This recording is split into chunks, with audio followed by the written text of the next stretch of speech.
औज़ुबिल्लाहिमिनश्शैतानिर्रजीम बिस्मिल्लाहिर्रहमानिर्रहीम रब्बिश्रह ली सदरी वयस्सिर ली अमरी वहलुल उक़दतम मिन लिसानी यफ़क़हू क़ौली।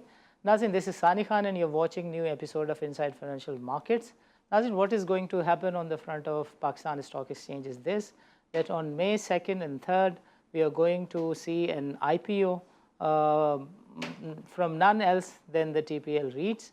उन्होंने first round of investment complete कर लिया है और अब वो पाकिस्तान स्टॉक एक्सचेंज में अव्वलीन फ़रोग़ के लिए अपने हिस्से जो हैं वो पेश कर रहे हैं, जिसकी वजह से होगा ये कि पाकिस्तान स्टॉक एक्सचेंज की जो मार्केट कैप है उसमें कोई 32 अरब रुपए का इजाफ़ा होगा। आज के प्रोग्राम में हमारे साथ मौजूद होंगे Ali Asgar, who happen to be the CEO of TPL REITs। उनसे हम समझने की कोशिश करेंगे कि ये जो पहला शरिया कंप्लाइंट इस्लामिक रीट्स फ़ंड है, उसके खदोखाल क्या हैं, अक़रास व मक़ासिद क्या हैं, गोइंग फॉरवर्ड ये जो ट्रांजैक्शन है इसमें एक आम सरमायाकार के लिए क्या है, अब तक का सफ़र कैसा है, इनकी ऑर्गेनाइजेशन ने कैसे ग्रो किया, इस ट्रांजैक्शन को ग्रूम किया, सब समझेंगे अली असगर से। Ali Asgar, welcome to the show and अस्सलाम वालेकुम। वालेकुम सलाम, थैंक यू सनी साहब। अली असगर, मैं चाहूँगा कि पहले आप थोड़ा सा बताएं कि what is this TPL REITs and REITs is all about and what is this transaction holistically, फिर हम इसकी तफसील में भी आपके साथ बातचीत करेंगे। TPL REIT एक जैसे आपने सानी साहब अर्ज़ किया, एक शरिया कंप्लाइंट इम्पैक्ट डेवलपमेंट फ़ंड है। जब हम बात करते हैं इम्पैक्ट डेवलपमेंट फ़ंड, तो जो कोई एसेट या पोर्टफोलियो, अगर मैं थोड़ी सी फाइनेंशियल ज़बान में बात करूँ तो इसमें ऐड किया जाएगा, it will be on the principles of the sustainability, that is at the core. जो जिस भी हम एसेट की बात करेंगे आज है, फ्यूचर में इसमें ऐड होगा, और जिस तरह भी डेवलप होगा तो इन प्रिंसिपल्स पे डेवलप होगा। TPL REIT अब दूसरे पैराए में अगर हम देखें कि कौन है इसके पीछे, क्या है, तो TPL प्रॉपर्टीज़ जो कि अगेन एक लिस्टेड कंपनी है पाकिस्तान स्टॉक एक्सचेंज पे 2016 से, TPL ग्रुप की कंपनी है, अंडर TPL कॉर्प अम्ब्रेला आती है। वो इसमें one of the strategic investor है, 40% हिस्से ओन करते हैं। और दूसरे जो इसके इन्वेस्टर्स हैं TPL प्रॉपर्टीज़ के साथ, जिन्होंने पहले राउंड के अंदर, जो कि एक प्राइवेट राउंड था, इस इन्वेस्टमेंट को एंकर किया, वो पाकिस्तान के लीडिंग कमर्शियल बैंक्स हैं। वो 8 लीडिंग कमर्शियल बैंक्स हैं, from Habib bank to national bank to bank of Punjab, bank Alfalah, Askari bank, Soneri bank, bank Al Habib and Habib metropolitan bank. Right. So जो फर्स्ट राउंड ऑफ इन्वेस्टमेंट था उसके बारे में थोड़ा सा प्लीज़ बताएं कि वो कब कंप्लीट हुआ और उसकी जो सक्सेस है और उसके पैरामीटर कैसे रहे, एक्सपीरियंस कैसा रहा, we would want you to kindly explain that. इसमें सानी साहब, पाकिस्तान में काफ़ी, आप समझें, एक दिहाई से ज़्यादा से कोशिश हो रही थी कि रियल इस्टेट सेक्टर को एक फॉर्मलाइज सेक्टर के अंदर लाया जाए, रियल इस्टेट इन्वेस्टमेंट को। तो इसके सिलसिले में कुछ 2008 में रेगुलेशंस पहली दफ़ा आए रीट के, रियल इस्टेट इन्वेस्टमेंट ट्रस्ट, मैं एक वजाहत करता चलूँ। बट उसके बाद भी कुछ इतनी रीट्स आ नहीं पाई, ड्यू टू रेगुलेशंस थोड़े से नए थे, और इतना आप समझे कि इंटरनेशनल बेस्ट प्रैक्टिसेस उसमें अभी एम्बेडेड नहीं थी, तो इतनी मेच्योर नहीं थे। तो फिर एक ट्रांजैक्शन सबसे पहले आरिफ हबीब ने इब्तिदा की इसकी 2015 में, फिर थोड़ा सा एक गैप आया, कुछ इसमें टैक्स के साथ अलाइनमेंट नहीं थी इसकी रेगुलेशंस की, जिस पे बाद में दोबारा काम किया गया रेगुलेटर की जानिब से तमाम स्टेक होल्डर्स के साथ मिल के। तो दोबारा जो 2021 में इन रेगुलेशन से जो शेप इख्तियार किया, दैट वाज रीजनेबली अट्रैक्टिव कि अब इस इंस्ट्रूमेंट के अंदर पैसा आ सकता है, या अब इस रियल इस्टेट को, बिज़नेस को इसमें स्ट्रक्चर किया जा सकता है। तो उस वक्त हमने भी एक इसमें फिर स्टेप लिया, जो हम काफ़ी अरसे से रियल इस्टेट में तो थे, हम अमंग फ्यू कंपनीज़ या फ्यू बिजनेसेस जो फॉर्मल रियल इस्टेट सेक्टर के अंदर बिजनेस करते हैं, एंड TPL प्रॉपर्टीज़ हमारी लिस्टेड कंपनी थी, उसमें एक प्रोजेक्ट था सेंटर पॉइंट। तो फिर हमने 2021 में इसकी इब्तिदा की, 2021 के दिसंबर में हमने इस रीट फंड को इनकॉर्पोरेट किया, और इनिशियली 3 इन्वेस्टमेंट्स हमने आइडेंटिफाई की। और इसका जो पहला फाइनेंशियल क्लोज हमने अचीव किया, वो 6 महीने के बाद जून 2022 के अंदर अचीव किया, जहां हमने पहला प्राइवेट इन्वेस्टमेंट राउंड क्लोज किया इन बैंक्स के साथ, जिन्होंने इस इन्वेस्टमेंट को एंकर किया। पहले राउंड के अंदर हमने कोई 18.35 बिलियन रेस किए, जिसमें TPL प्रॉपर्टीज़ का as a strategic investor contribution था कोई 7 अरब रुपए के करीब, और इन तमाम बैंक्स का था कोई 11.2 अरब के करीब इसमें कंट्रीब्यूशन। राइट। सो जो अली असगर बात कह रहे हैं बुनियादी तौर पे उसको मैं थोड़ा सा और उसमें वैल्यू एडिशन कर दूं कि 2021 में जो बहुत बड़ी यूजुअल चीज़ जो रेगुलेटर को बहुत पहले करना चाहिए थी उन्होंने की, हेड्स ऑफ टू देम, कि जब कोई प्रॉपर्टी ट्रस्ट में आती थी तो उसको वो टैक्स अट्रैक्ट करती थी, वो टैक्स अट्रैक्ट करने वाली जो चीज़ थी वो चीज़ ख़त्म कर दी गई। Because of that we saw huge interest from the players. Documentation की तरफ एक मुस्तहसन कदम था। हमने देखा कि ऑल ऑफ सडन एकदम जो 2-4 कंपनीज भी नहीं होती थी, रीट्स स्ट्रक्चर में कोई 2 दर्जन से ज़्यादा प्लेयर्स आने को तैयार हो गए। And we see a number of transaction जिस पे अभी मार्केट में भी काम हो रहा है, इसमें बहुत इंटरेस्ट है।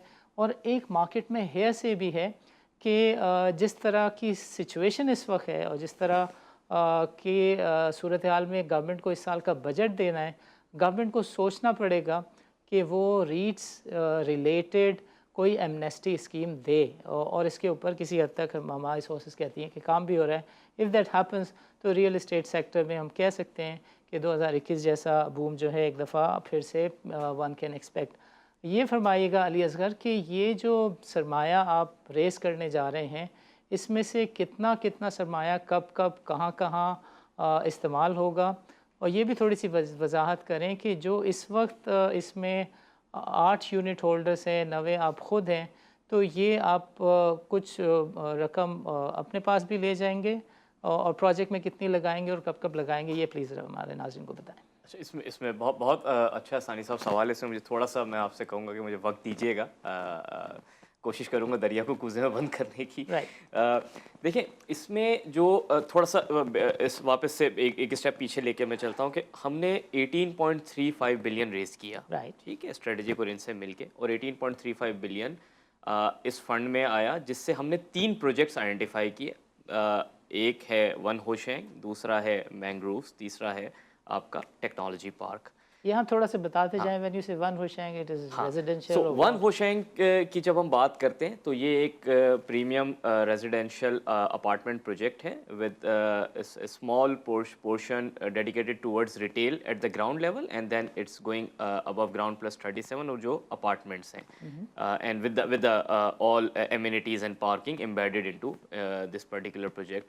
और इसके अंदर जैसे सस्टेनेबिलिटी का मैंने शुरू में भी जिक्र किया था, it's a LEED gold certified project, and इसमें हम from energy conservation to rain water harvesting to grey water recycling to conservation of the heritage element, it's dovetailing, हम इन तमाम बातों का ख्याल रख रहे हैं।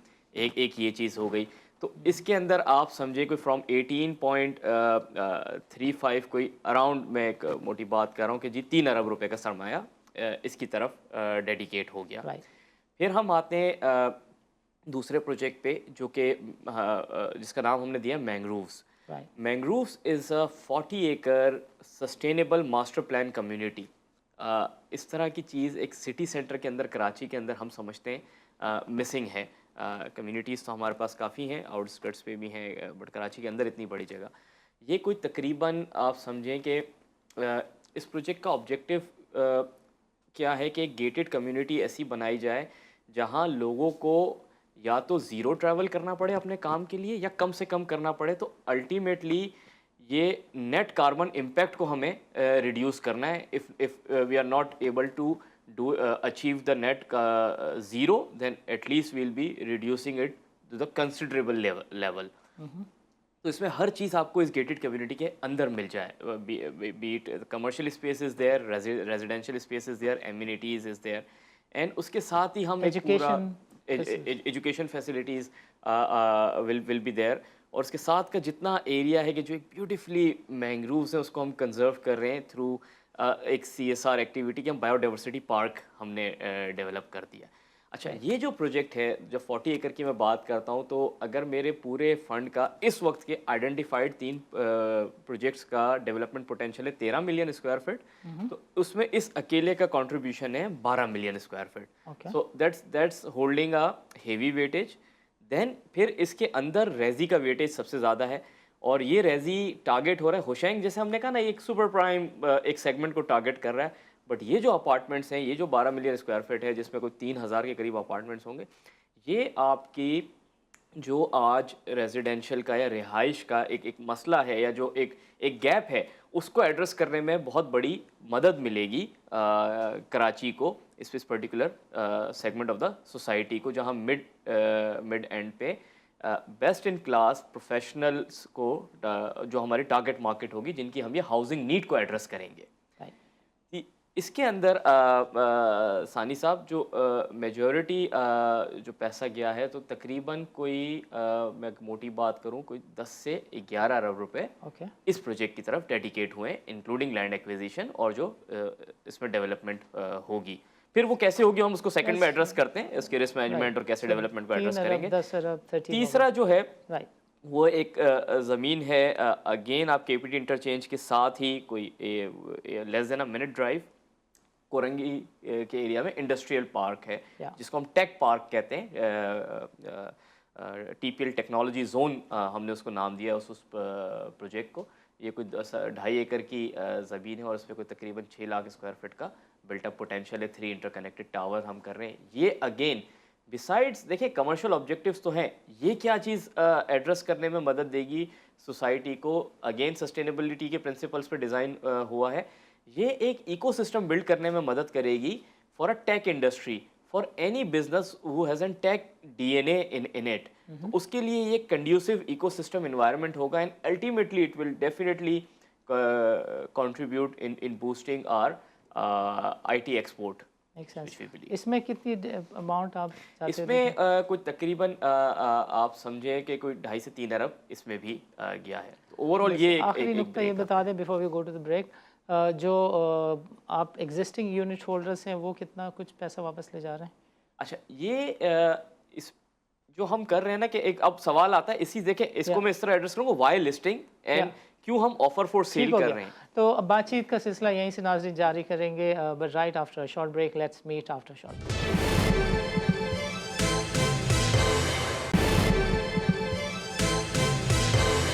वेलकम बैक नाज़रीन। वक्फे से पहले अली असगर ने तफसील के साथ बताया कि ये जो पैसा रेस किया जा रहा है, ये कहाँ कहाँ इस्तेमाल होगा। इसमें एक पोर्शन रहता था, अली असगर से मैं कहूँगा कि वो उसको कंप्लीट करें, कि जो एग्जिस्टिंग यूनिट होल्डर्स हैं वो भी कुछ पैसा रेस कर रहे हैं, वापस लेके जाने नहीं जा रहे। अच्छा, इसमें जो ये ट्रांजैक्शन हमने इन्विजाज की है ना, this is offer for sale and it's not issuance of due share. देखिए, हमने रिसेंटली 2022 में इसका फाइनेंशियल क्लोज अचीव किया, और ये जो 18.35 में 11.25 बिलियन की कंट्रीब्यूशन हमारे इन्वेस्टर्स से आई, जो बैंकिंग सेक्टर के हमारे इक्विटी इन्वेस्टर्स हैं, वो 3 ट्रांचेस में आई, बेस्ड ऑन सर्टेन माइलस्टोन। तो लास्ट माइलस्टोन की जो ट्रांच हमें मिली है, कोई तकरीबन 3.5 अरब रुपए, वो दिसंबर में मिली है। तो इस वक्त फंड को, इनसाइड द फंड, डेवलपमेंट के पैसे की नीड नहीं है। जब ये नहीं है, तो इससे आप कहें कि जी फिर आप क्यों लिस्ट कर रहे हैं, और इसीलिए ये चीज़ ड्राइव कर रही है कि हम कोई बड़ी लिस्टिंग पे, बड़े अमाउंट की लिस्टिंग पे नहीं जा रहे हैं, हम 800 मिलियन पे जा रहे हैं। That too has been broken into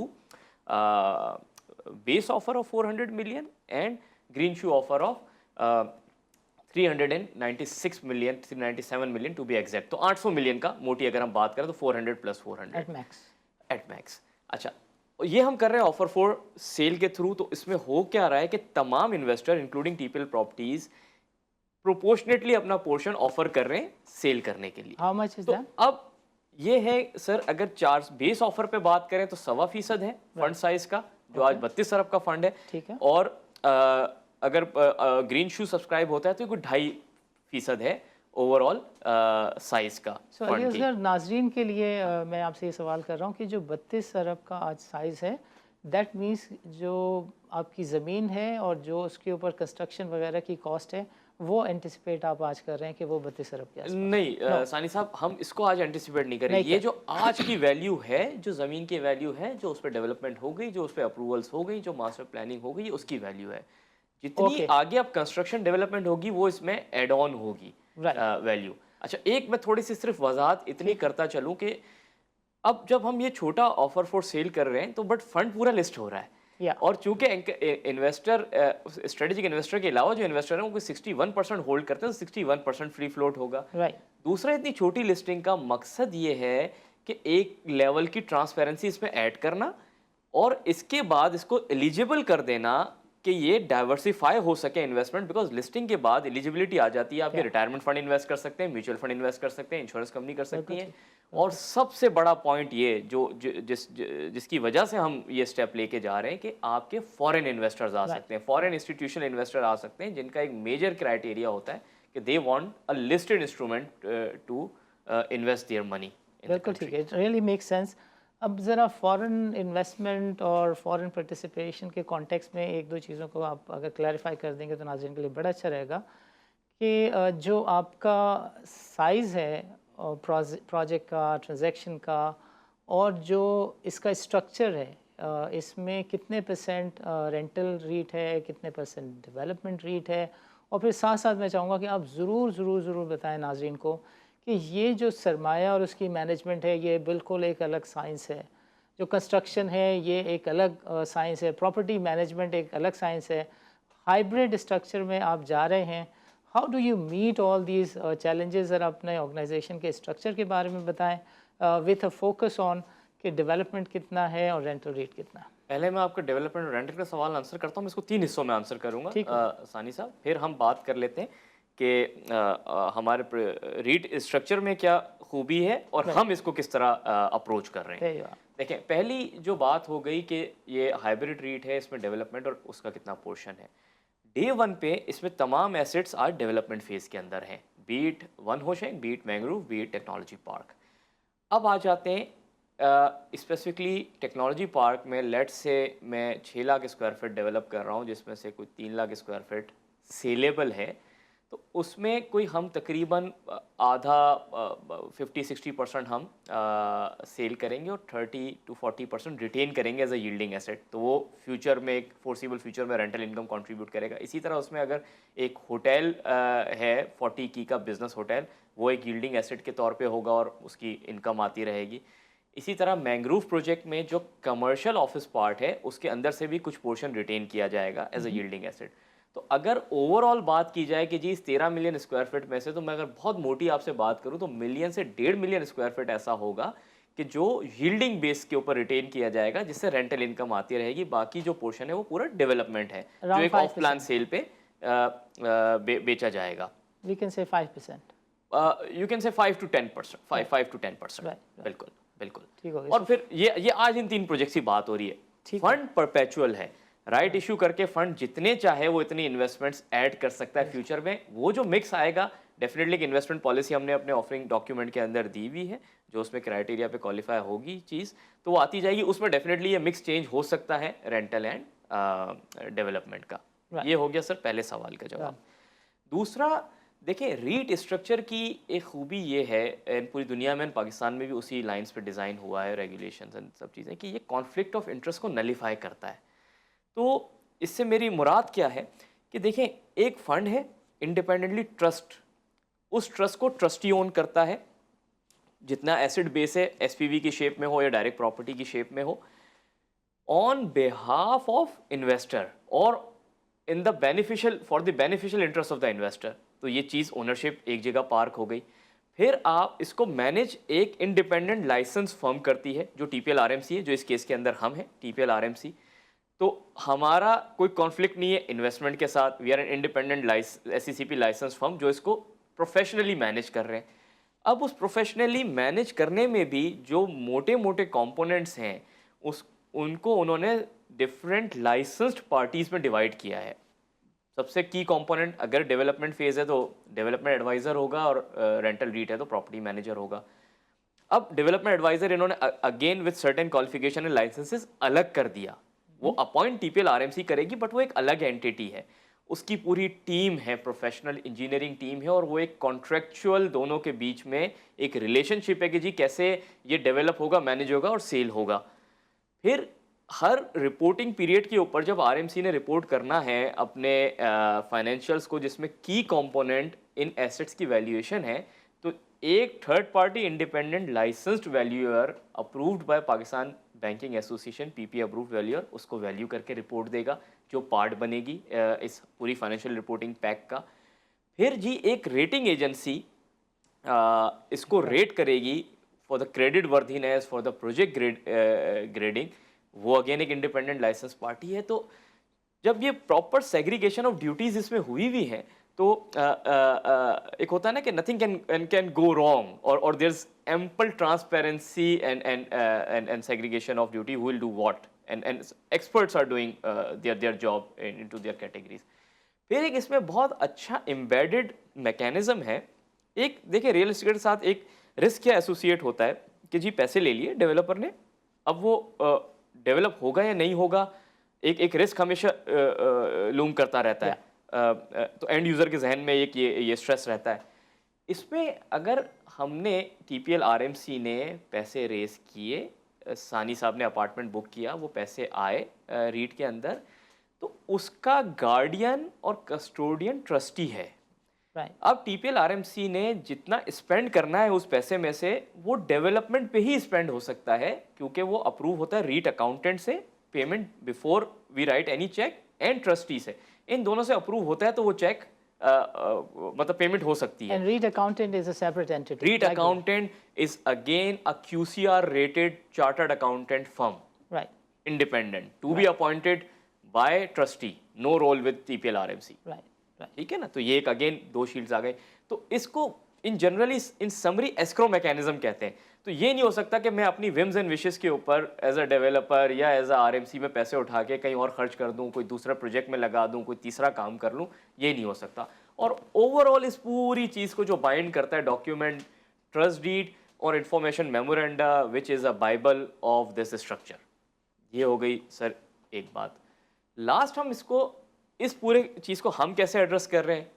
TPL एक प्रोफाइल लोगों के सामने है, 2 डेकेड का हमारा बिजनेस जर्नी है, from the tech to the insurance to the map to the property. Successful एक हमने प्रोजेक्ट सेंटर पॉइंट डिलीवर करके दिखाया इस शहर में, एग्जिट करके दिखाया एट डबल द प्रॉफिट। वो हमारा बैकग्राउंड है। फिर as a license fund manager पूरी हमारी इंडिपेंडेंट टीम है, जो बोर्ड ऑफ डायरेक्टर्स हैं टीपीएल आरएमसी के। एज पर लॉ 1/3 आपने इंडिपेंडेंट रखना है। In our case our complete board is independent except for the one individual who is representing sponsors interest TPL properties. तो पूरा board independent है। इसमें 2 foreign directors हैं जो इस रिस्क मैनेजमेंट और रियल एस्टेट फील्ड से ताल्लुक रखते हैं, एक्नॉलेज प्रोफेशनल्स हैं। अगले सेगमेंट में तफसील के साथ डिस्कस करेंगे। मैं चाहूँगा कि 2 चीज़ों को अगर आप क्लियरली हमारे लिए बता दें। एक तो ये कि जो एस्क्रो अकाउंट के जो मैनेजिंग बैंक हैं वो इन 8 बैंकों में से एक हैं जो यूनिट होल्डर्स हैं, और दूसरा पैक्रा की लास्ट रेटिंग आपके लिए कब हुई और वो क्या रही? एवरी 6 मंथ पैक्रा रेटिंग हमारी रिव्यू करते हैं और फंड की रेटिंग आज RFR 3+ है। राइट। एंड आरएमसी की जो फंड मैनेजर की रेटिंग है वो RMC 3+ है इस वक्त हमारी।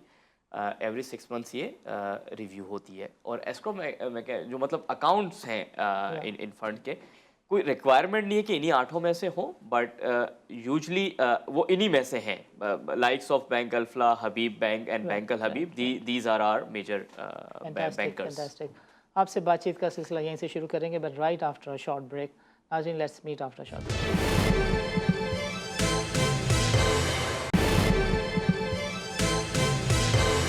वेलकम बैक नाज़रीन, प्रोग्राम के पिछले सेगमेंट में अली असगर ने तफसील के साथ बताया कि वो कौन सी वजूहात हैं जिसकी वजह से मार्केट में they have been able to secure good funding in the past and going forward. वो कौन से कंट्रोल्स, चेक्स एंड बैलेंसेस हैं जिसकी बदौलत एक सरमायाकार जो है वो महफूज तसव्वुर कर सकता है अपने सरमाए को भी और अपने इन्वेस्टमेंट डिसीजन को भी। प्रोग्राम के इस सेगमेंट में हम इनसे समझने की कोशिश करेंगे कि बहुत बड़ा पाकिस्तान का चैलेंज है, that is foreigners participation, foreign investment, FDI, FPI। सो पाकिस्तान में जो रियल इस्टेट सेगमेंट है, सेक्टर है, मुहतात अंदाज़े के मुताबिक कम से कम 92 ट्रिलियन रुपीज़ जो हैं वो पोटेंशली पार्क्ड हैं रियल इस्टेट इन्वेस्टमेंट में। यहाँ अगर डॉक्यूमेंटेशन होती है, यहाँ अगर कोई लीडिंग रोल के साथ आता है, तो वो पाकिस्तान के लिए एक अच्छा मुस्तहसन कदम जो है वो उठा रहा है और इसको सबको वेलकम करना चाहिए। अली असगर, हम चाहेंगे कि जो फॉरेन पार्टिसिपेशन है उससे मुतालिक do you have a plan, and if you were to look at your management, your board, do you have foreigners participation, engagement, assessment and involvement, and what are your plans for engagement of foreigners? सानी साहब, एक सबसे बड़ी एक चीज़ है, मैं इस पे आता हूँ कि इसको एड्रेस करते हैं कि consistency of policy is a key to the success of any sector. It is a key for any long term growth, ठीक है ना, किसी भी सेक्टर में हम बात करें, और जहाँ पे आपको ज़्यादा मेहनत करनी है, फॉर्मलाइजेशन भी करनी है और फॉरेन इन्वेस्टमेंट भी लाना है इस इतने बड़े सेक्टर में, तो वो कंसिस्टेंसी हम समझते हैं कि वो रेगुलेटर्स को, कोई भी रेगुलेटर हो, उसको रखनी पड़ेगी, एंड गवर्नमेंट को उस चीज़ को सपोर्ट करना पड़ेगा.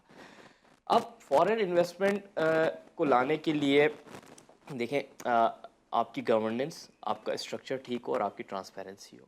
लॉज हमने बना लिए, रेगुलेशंस कर लिए, एसेट सही पिक करके लिया है, हम इसको मैनेज कर रहे हैं. इसके बाद हमने एक लेवल जाके और इस पे काम क्या किया कि देखिए, फॉरेनर का एक कंफर्ट होता है कि अगर उसको फॉरेन जुरिस्डिक्शन से वो इन्वेस्टमेंट चैनलाइज करने के लिए अगर स्ट्रक्चर दिया जाए, तो हमने जाके अबू धाबी ग्लोबल मार्केट में एक लाइसेंस लिया, जो इसी टीपीएल रीट मैनेजमेंट कंपनी की 100% सब्सिडरी है, जो कि एक फ़ंड मैनेजर है, और वो फ़ंड बाहर इनकॉर्पोरेट उन्होंने किया, जिसमें आज वो स्ट्रक्चर मौजूद है. जैसे हम लिस्ट हो जाते हैं और जो एक हमारी आज इनिशियल इंगेजमेंट्स हैं, फिर उसको हम थोड़ा बूस्टअप करेंगे, उस इंगेजमेंट्स को बढ़ाएंगे, तो वो फॉरेनर्स मिलके 10, 15, 5 इंस्टीट्यूशंस उस फंड में इन्वेस्ट कर सकते हैं, और उस फंड का मेन एंड सोल ऑब्जेक्टिव ही ये होगा कि वो इस पाकिस्तानी फंड में इन्वेस्ट करें. टेक्निकल टर्म में इसको मास्टर फीडर फंड स्ट्रक्चर कहते हैं कि पाकिस्तानी फंड मास्टर फंड हो गया और वो फंड फीडर फंड हो गया. It's only there because it will pool in money and invest into REIT here. But उस डेफिनेटली फीडर फंड को इन्वेस्ट करने के लिए इन्वेस्टमेंट मैनेजमेंट फर्म चाहिए, जो जैसे मैंने कहा उसका हमने लाइसेंस ले लिया. तो ये चीज़ भी हमने इन प्लेस करके रखी हुई है. We are just waiting for the end taking the right steps, के जैसे ही वो टाइम आए तो वी जस्ट एग्जीक्यूट इट. तो एक स्टेप उसमें लिस्टिंग हो जाएगा, उसके बाद डेफिनेटली हमारे इकोनॉमिक वेरिएबल्स रोल प्ले बिल्कुल करेंगे. आपको एक्सचेंज रेट की एक प्रिडिक्टेबल सर्टेनिटी चाहिए होगी. नो वन इज सेइंग कि जी बिल्कुल ही एक लेवल पे आके मुंजमद हो जाए, नहीं होंगे, बट एक आप प्रिडिक्टेबल रेंज में जब उसको प्रिडिक्ट कर पाएंगे एक रीजनेबल रेंज के अंदर, तो definitely that's where the foreign investment will start pouring in. और उस वक्त आपने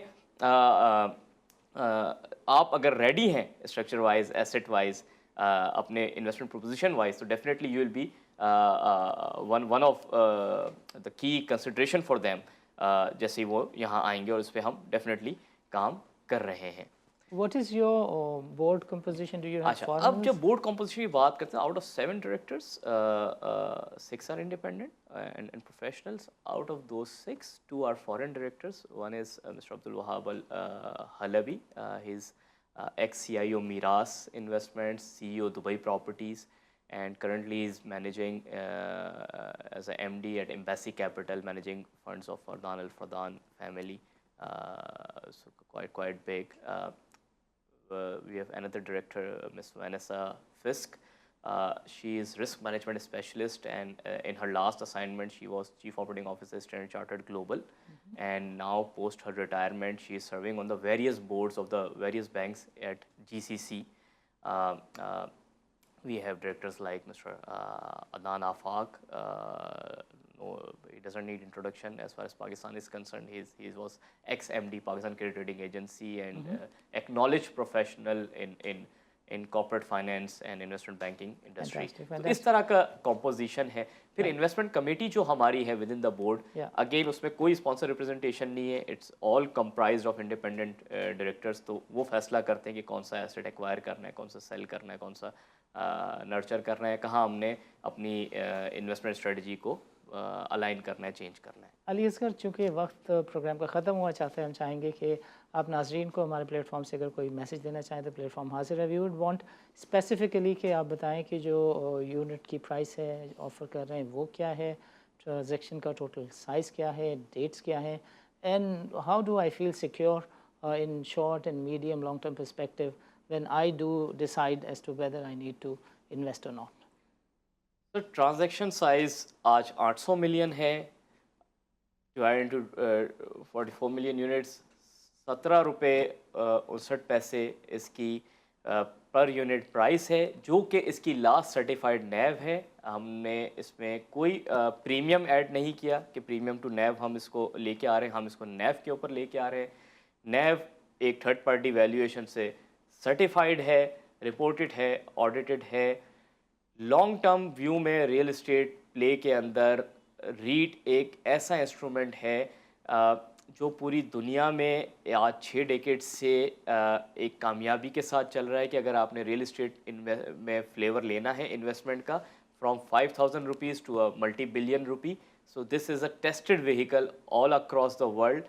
एंड मैं यहाँ सिर्फ आपको हैरानगी होगी ये जान के कि मैं यूएस एंड यूरोप की बात नहीं कर रहा। जीसीसी के अंदर रीट ने काफ़ी पिछले कुछ सालों में टेकअप किया है। हैरानी होगी, हमने जब अपनी रिसर्च की तो सऊदी अरब के अंदर हमें कोई 18 लिस्टेड रीट्स मिली हैं, which is an eye opener कि किस तरह सेक्टर तरक्की कर रहा है। दूसरा मैं आपको एक बात बताऊं कि बड़े मल्टीपल ऑब्जेक्टिव्स है इस इन्वेस्टमेंट के। बिसाइड्स कमर्शियल एक हाउसिंग नीड एड्रेस हो रही है from the right direction, embedded escrow mechanism है, सिक्योरिटी है इन्वेस्टर के लिए बिकॉज एक रेगुलेटेड सेक्टर है जो प्रोफेशनल फंड मैनेजर्स उसको मैनेज कर रहे हैं।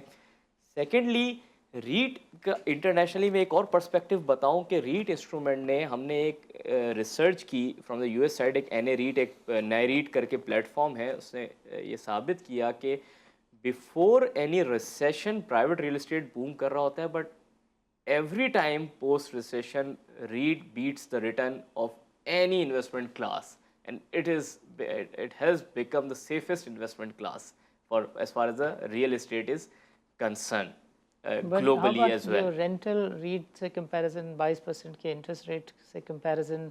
सर देखिए 22% का इंटरेस्ट रेट जो है ना, it is there for small time, short time. अगर लॉन्ग टर्म आप एवरेज आउट करेंगे तो हमेशा आपका इक्विटी रिटर्न बीट करेगा आपके इंटरेस्ट रेट को, स्पेशली रियल एस्टेट रिटर्न आपके इंटरेस्ट रेट को बीट करेंगे। तो सिक्लिकल एक वो है।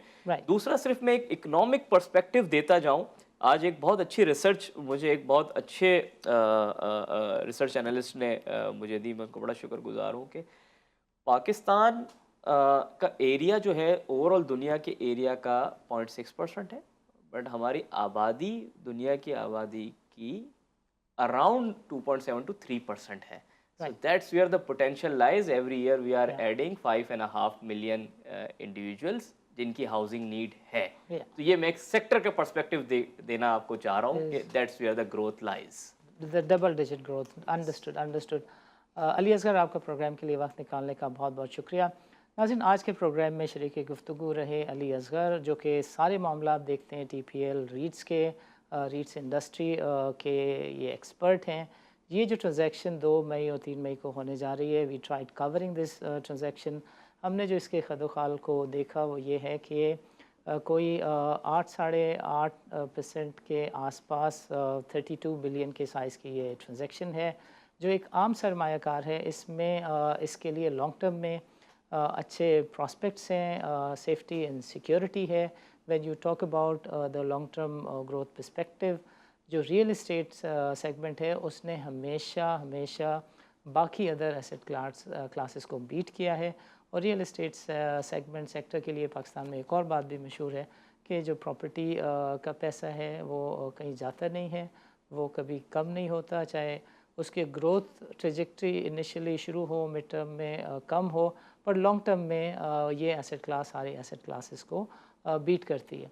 We don't want to sound like कि जो मार्केट में कुछ लोग समझते हैं राइटली और रॉन्गली कि 30-32 बिलियन की ट्रांजैक्शन 400-500 बिलियंस की हो जाती है। पाकिस्तान में हिस्ट्री रही है बहुत अच्छी परफॉर्मेंस की। हमने देखा कि बहरिया ने एक दिन में 12 अरब रुपये रेज़ उस दिन किए जब एक लिस्टेड कंपनी को मसाइल थे, वो 2 दिन तक एक छोटी सी चंद सौ मिलियन नहीं रेज़ कर सकी। So real estate sector has real potential, और पाकिस्तान में this is a game changer right after 2021-22 year changes, जिसके अंदर काफ़ी सारी वो चीज़ें कर दी गई जो at par with real estate sector हैं ग्लोबली। So going forward good luck to Ali Asgar your company, और सेकंड और थर्ड में को देखते हैं कैसा रिज़ल्ट रहता है, इसको फर्दर टेकअप करेंगे अगले प्रोग्राम में। नाजरीन अपना ख्याल रखें, अगले प्रोग्राम में मुलाकात होगी, इजाज़त दीजिए, अल्लाह हाफ़िज़।